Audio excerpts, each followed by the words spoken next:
Every old New York jazz club smells like every other old New York jazz club. Even the new ones try for that old jazz club aroma.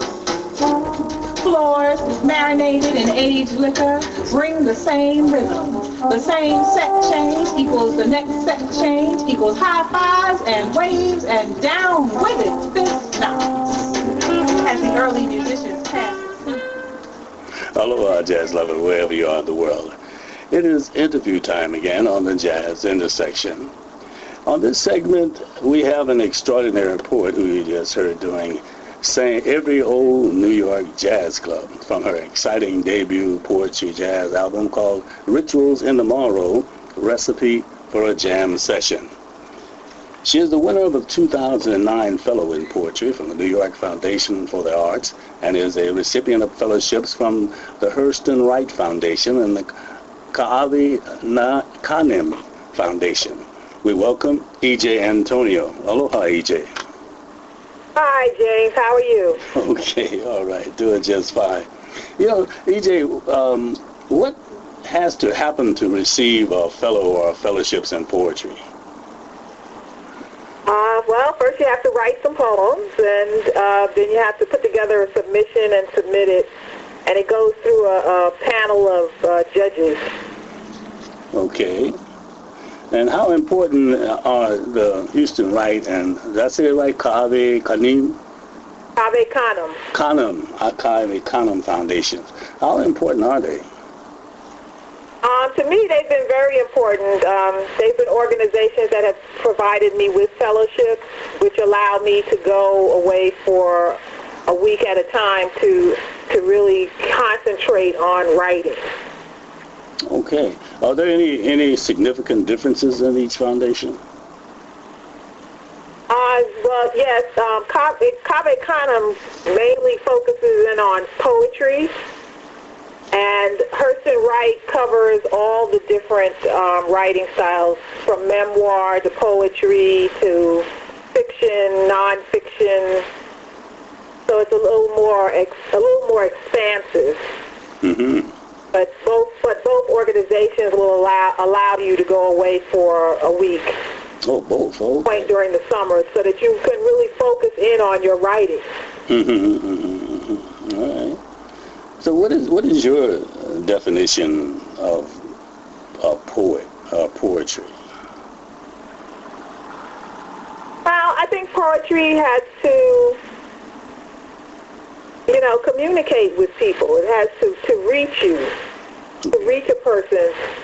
Poetry is very interesting in that you never know what line you might write that might stay with someone after they've heard you read it. I've had experiences where I've gone and done readings and a year or two later run into a person that saw me read earlier, and they'll remember a line of poetry. Okay. I find that quite amazing, and it usually resonates with them on some personal level.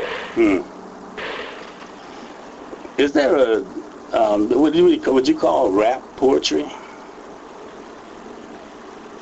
Rap is poetry, songs are poetry, then there's your standard, what you would call sonnets and things like that, which have been defined as what you would consider poetry. Mm-hmm. But I think anything that has some sort of a lyricism to it could probably be defined as poetry.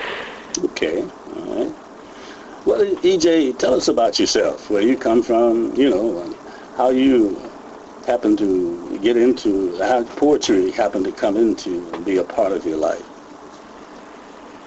Well, I'm born in Harlem, New York, raised in between Spanish Harlem and Central Harlem. Okay. When I was a teenager, we moved to the Bronx. From there, we moved up here to Mount Vernon, New York. Mm-hmm. And I would think poetry probably has always been in my life. I've always been an avid reader. Mm-hmm. And even if I wasn't reading a poem, I tend to favor writers who have a poetic style of writing. Mm-hmm. So in that sense, I think poetry has probably always been in my life. And then, of course, I was a teenager during the Black Arts movement. So I was, listening to a lot of that poetry, Nikki Giovanni, Amiri Baraka, Sonia Sanchez. So, but when I started writing poetry, I actually didn't really write poetry. I wrote a little bit of it in high school, then I kind of stopped. Mm-hmm. And then when I got into my 40s, I picked up the pen, and everything that came out as poetry. All right. Oh, here I am 12 years later, still writing poetry. Right on. That's what I forgot to ask you. Those two foundations, those are black foundations, right? Yes, they are. Okay. They foster the talents and creativity of writers of the African diaspora.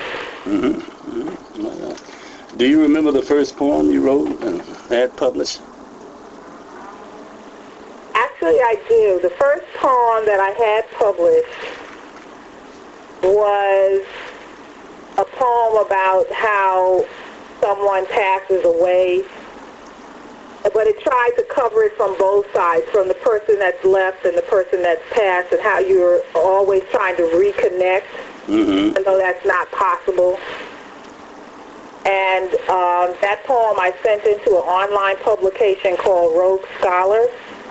Okay. And that was my first time I ever submitted any work. And the editor for that that journal, that online journal, she accepted that first poem.